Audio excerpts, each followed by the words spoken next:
How's it going, guys? BrewGuyMike here. Taking in, just received my package the other day from OREGONPIPER. It's not just your typical tobacco exchange, but it is a homebrew exchange with a full tin of meat pie there, and my tamper from his last competition he had for his viewers.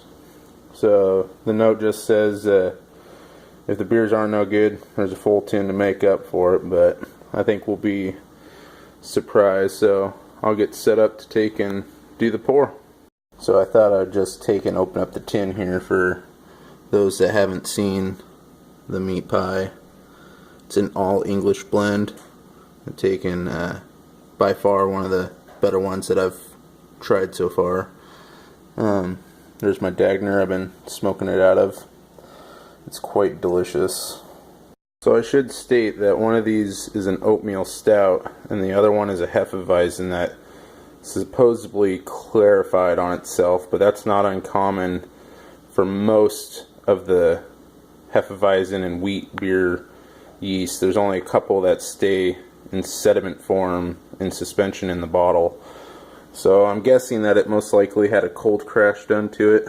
If you see real close there, the neck of the bottle is more than your 2-finger width.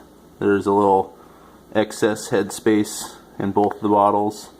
A little bit more in the Hef than in the oatmeal stout. But that could add a little bit of oxidation to it also in the flavor of either one of the beers. But I think we should be alright with it. They got good crown caps on them. They're oxy caps, so that takes and will help with some of that oxygen absorption in there. I'll be pouring them in my amber bock. They're nice glasses for that. You know, they're taking. You want good quality glass for drinking quality beer. So I did set these in the fridge and let them rest for a couple days. They do take and have live yeast down in the bottom, both bottles. Most homebrew does have live yeast for the carbonation process in it. So we'll be trying the oatmeal stout today and probably wait for tomorrow on the Hef. So I just open up the oatmeal stout here. It had plenty of good carbonation in there. You can see just a light like steam come from the top. That's a good sign of good carbonation level. So I'm taking a little pour here. I normally hold the glass, but seeing that I'm filming, so that's not uncommon for some homebrew. So I'm gonna have to probably take and see if I can set this up so you guys can have it poured correctly here. Get it set up here. Alright, this may seem a little wonky at first here, but I'll take and see if I can get it to look right.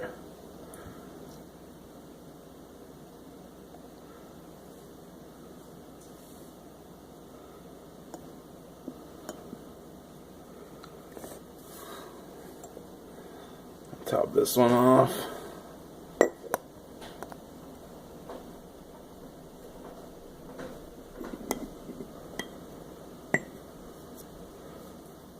So I am pouring this because my wife will be partaking in this also. As you can see, it's got a good dark brown, almost opaque color to it. Get it held up here to the light so you can get. See, it's not completely dark. It's a dark, deep, rich brown. It's got a nice brown tan head to it. It's probably holding a little bit on the high side on the carbonation level just from the way it foamed up, but that is homebrew and that is bottle conditioned, so the likeliness of it taking and being a perfect pour every time, especially in bigger beers, is pretty slim. Some may pour just perfect, but most of them I'm pretty sure will come out this way, because there's always going to be some residual sweetness that will finish out from the beer on top of the bottling carb drops, or in this case maybe used of corn sugar for bottling. So I'll take and try to get set up for the tasting of it. Alright, so I did take a taste of it already, and it is quite delicious, I must say, Tim. So, highly drinkable. So I want to do right by you, so I'm going to take and just read off a general BJCP style guidelines for the oatmeal stout. The aroma is supposed to be a mild roast aroma, coffee-like character, light sweetness, implying of coffee and cream. Fruitiness should be low to medium, diacetyl low to none, hop aroma low to none. So then in appearance it should be a medium brown to black, which it's a medium brown to black depending on the light profile you apply to it. The tan to brown colored head, which it is tan to brown colored head, which you're good on that aspect. So you'd be getting high ranks both for appearance. If this was to be judged at a competition or something, you'd be getting high ranks for appearance and first view. Opening of the bottle, it's what I expected by the headspace in the bottle. It does seem to be slightly overcarbonated, but you know, that's okay. I wouldn't stress about it being a little overcarbonated. It's got that coffee, that dark grain profile.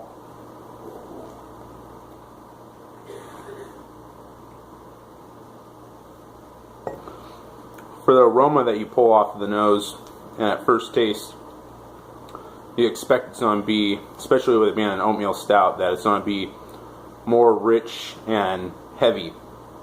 A lot of people look at dark beers like Guinness. A lot of people refer to Guinness as being like the epitome of heavy dark beer.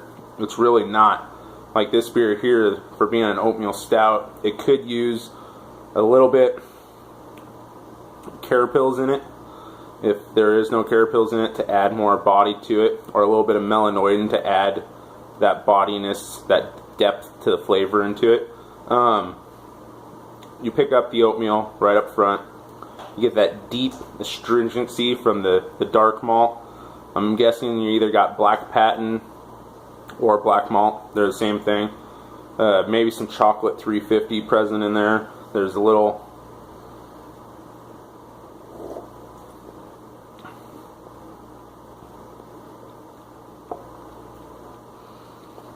you definitely taste the husk from those highly modified grains like that. It's not a bad thing. It's what you expect. It's for the body. The body's really light for the amount of astringency that's there.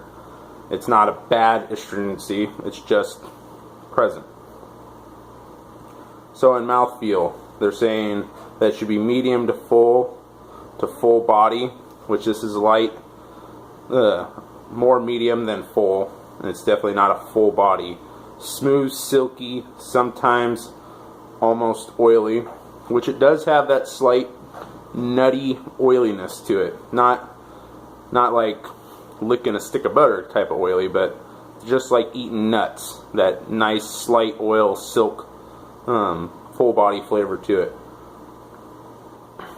Impression should be very dark, full-bodied, roasty, malty, complement oatmeal flavor.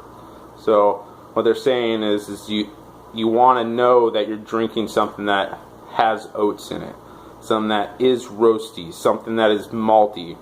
The malt character is there. It's more in the forefront, in the nose. That's where I was saying a little bit of melanoidin, a little bit of carapils will help build that body, which in turn, like the melanoidin, will help add to that malty richness.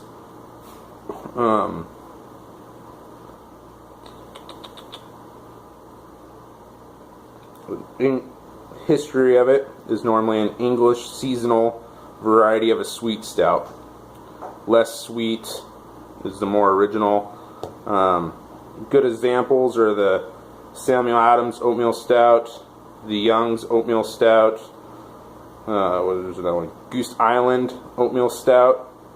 So this one should have started out, they're saying, to be classified as an oatmeal stout. This is going off the guidelines for judging of it. It should have started somewhere around a 1048 to a 1065. This here is tasting like it's probably more on the lower side. It doesn't taste like it's really over a 5% beer as far as alcohol. The amount of residual sweetness there is, it dries out pretty good on the back of the tongue, but you still get that sweetness that's present there. I'm guessing it didn't finish out down below 1010, so on the final gravity they're saying it should be somewhere between 1010 and 1018. It's probably closer to the 1018 to 1020 range, I'm guessing. He didn't give me any notes on it, so just going off of, if I was to judge this beer, it would be a good, to style, somewhere right around the 7.5 to 8. As far as drinkability, in my hand, I prefer, in the summer times, stouts like these, porters like these, where they're lighter on the body, easier drinking. A good summertime change, just take the dark grains. So I'm guessing it's black malt that's primarily in here. You can swap that out with black prince. That would add the lack of the bitter property in it, which would take and make it a lot easier drinking during the summer. This, for the winter months like it is now outside right now, you know, it's snowing outside right now. We got a couple inches last night.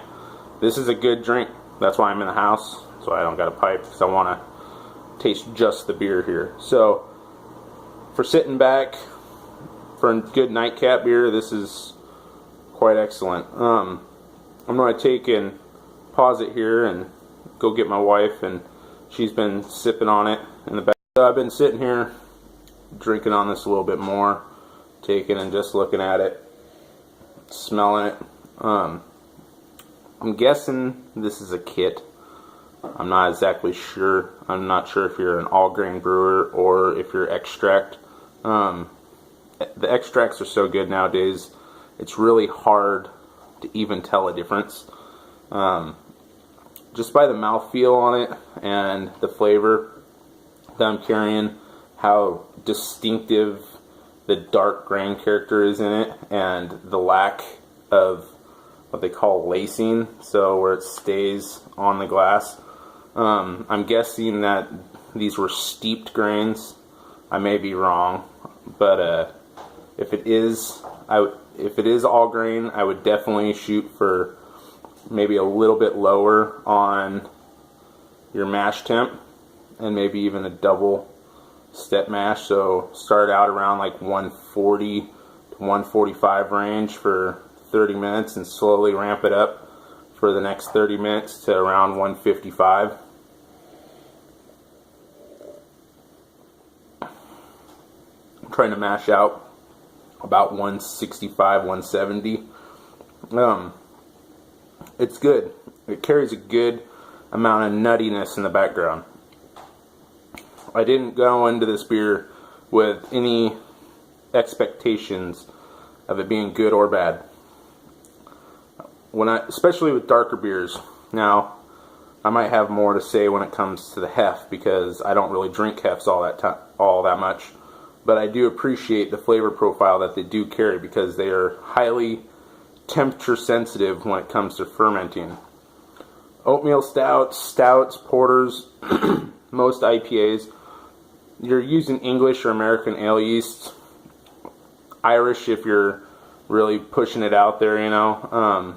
You can get into the Belgians and stuff like that are more phenolic, but this is a really traditional appearing stout. So with that, I'm pretty positive that I'm not picking up any yeast profile in it. It's very clean. Yes, it leaves that nuttiness in the back. Yes, you pick up on the roastiness. But overall, you're not getting any one thing that's jumping out. It could use a little more body. Like I stated before, that's fine. I don't know how many beers you've made. So, for going off of just knowing that you've sent me 2 beers, you know, that's what you had in stock, I'm guessing that you're pretty new into the brewing. I would love to have compared, if you did other beers before this, how it's developed, how your process has changed. But overall, it's a very good beer.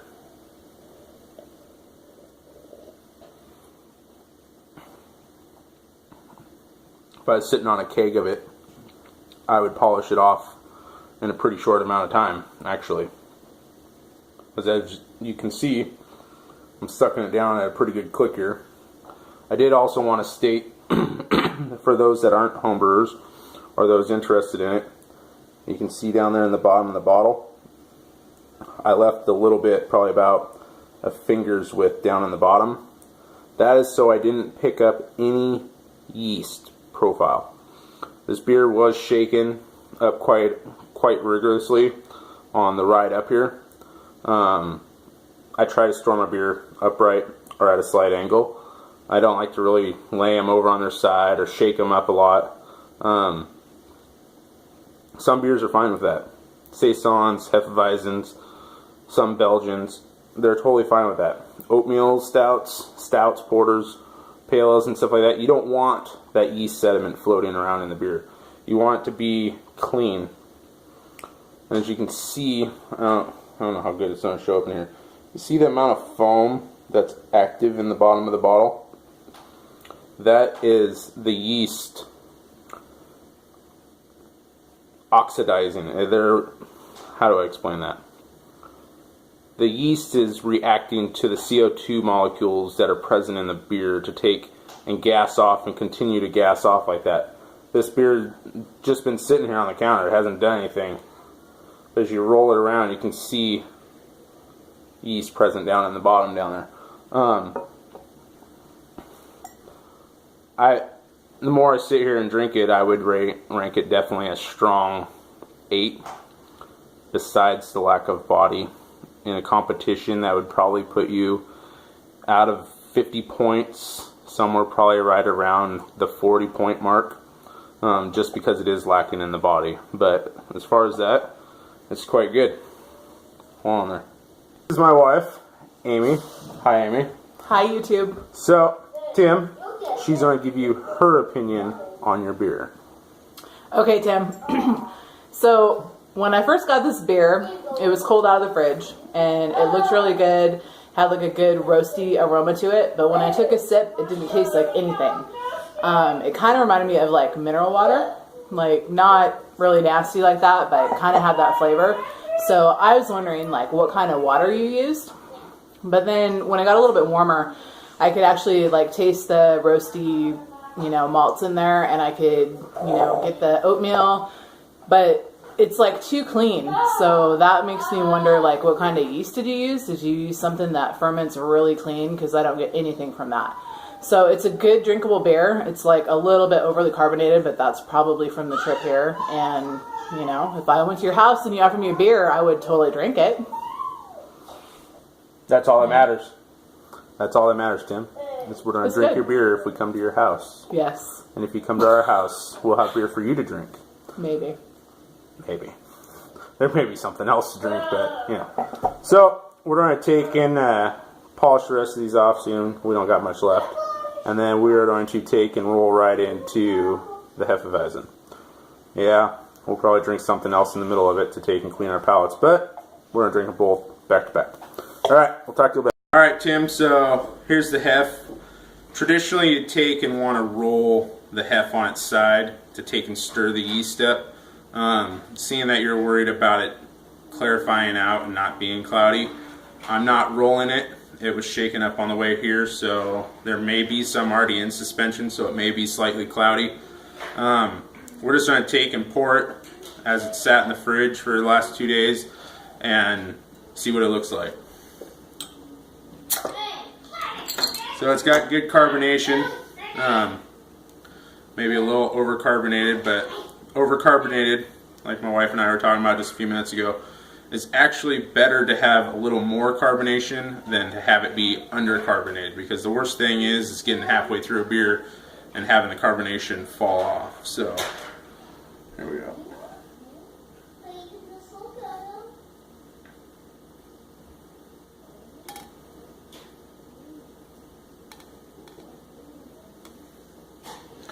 So that the amount of carbonation, like I was stating, most hefts produce a big head like that anyways, but with it being slightly overcarbonated, that's why it just created a little bit more than what you'd expect it to, but this one's pouring a little better here.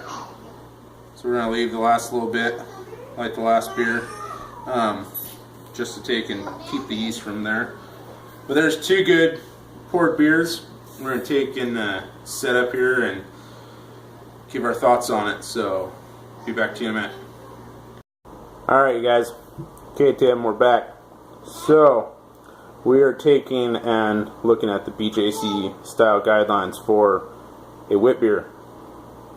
So on aroma, let me see if there's aroma, moderate sweetness, hints of vanilla and honey, light notes, moderate graininess, spicy, wheat, aromatic, bit tartness is kind of the profile that you're going for. Zesty, citrusy, orangey, those are all pluses.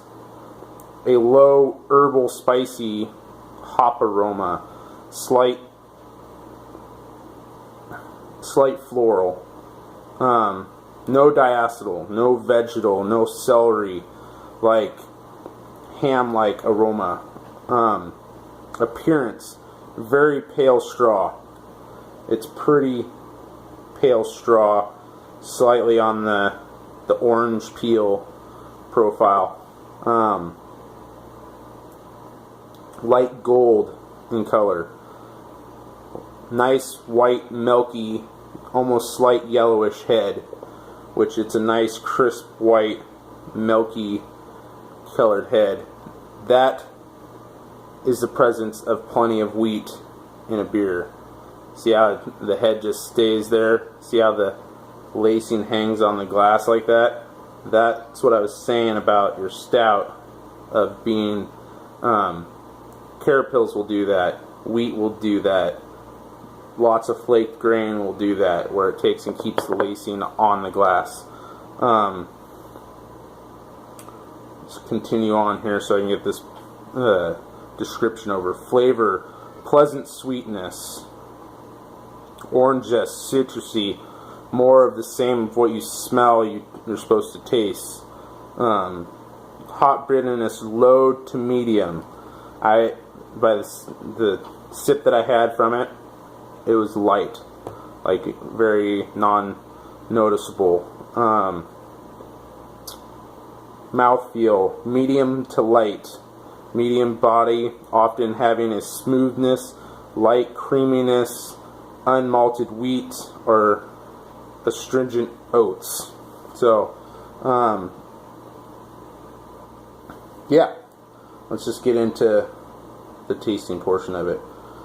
The start and gravity on them, to be classified in this category, is supposed to be a 1044 to a 1052, finishing out around a 1008, so below 1010. That's really dry for the most part for wheat beers, to a 1012, which is still on the dry side, but still pretty good. Alright, so I'm not sure what happened to my video there. It just kind of cut me off. I'm using my phone instead of my normal camera. So, Tim, like I was trying to say before I got cut off here, your beer is not clear. It's not brilliantly clear. I could pour a beer in a glass that would be so clear that you could take and read paper through it. This is what you want in your wheat beers. You want it where it's clear to the point where you can see light through it, but where you cannot read a piece of paper on the back side of it. You have a nice head on the beer, good aroma, Mike, I already said this, but I'm going to repeat it because you didn't hear any of this. I'm not sure what yeast it was that you used, because it's carrying a distinctive bubblegum profile to it. So I'm guessing it is not the Westfalen Hefeweizen yeast strain from Y Yeast. There's a couple, I know of 2 from Y Yeast, and at least 1 from White Labs. I'm not sure if there's any dry yeast that takes and has that character that produces that flavor profile. I could take and look them up and let you know down in the comments of what yeast that is. But it's very clean. I don't pick up much maltiness from it. The yeast is definitely the forefront.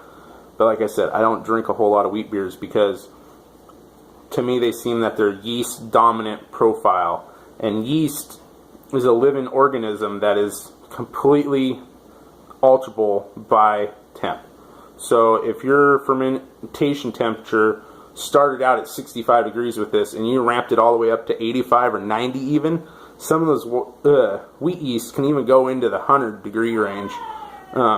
They can become very clovey, very distinctive, all spiced, really spicy character.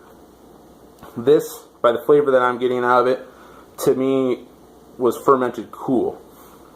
More on the cool side. Mid 65 degree range, maybe up to 70. I doubt it really got much above that. I would like to know if it did, because the yeast that you used is definitely really light on phenolics if it did get above that.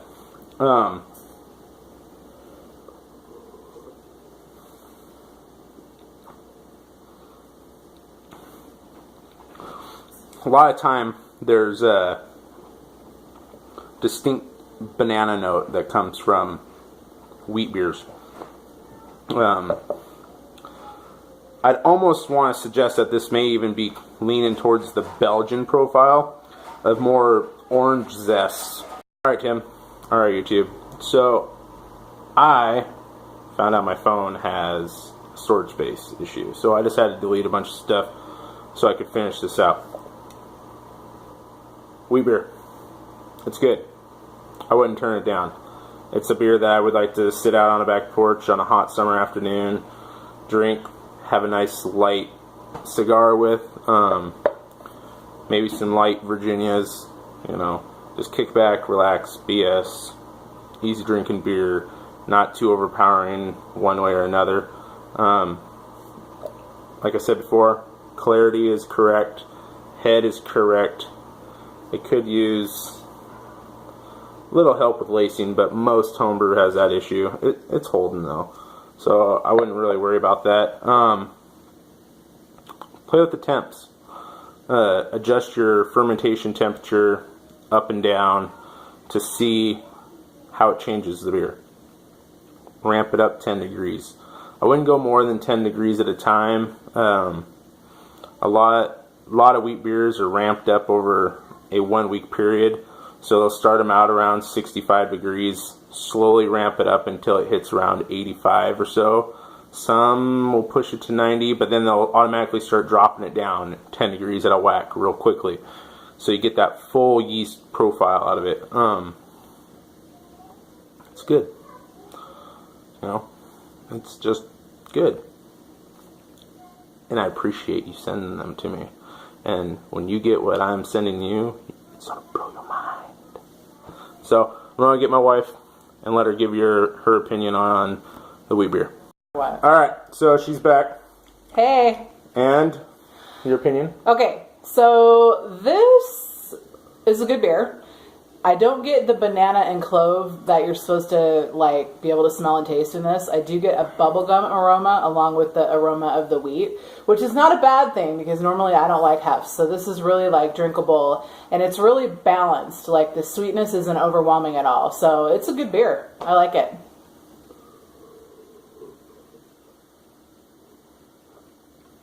I've been trying to let it warm up. I've been holding on the glass trying to see if anything else picks up. And it stays pretty neutral. The flavor stays balanced from being really cold just out of the fridge to sitting around warming up while I'm playing around with my phone trying to figure it out. So, we're going to get out of here. We've drugged this out long enough. So if you have any questions, Tim, just message me. If anybody else has any questions, you can either ask Tim or you can ask me. Or, sooner than later, you can ask her. You can ask me. So, any one of us will answer your questions. Look forward to a package, Tim. We're setting you up with something good. So, it's going to require you using your brain. So, alright, man. Have a great night. Bye.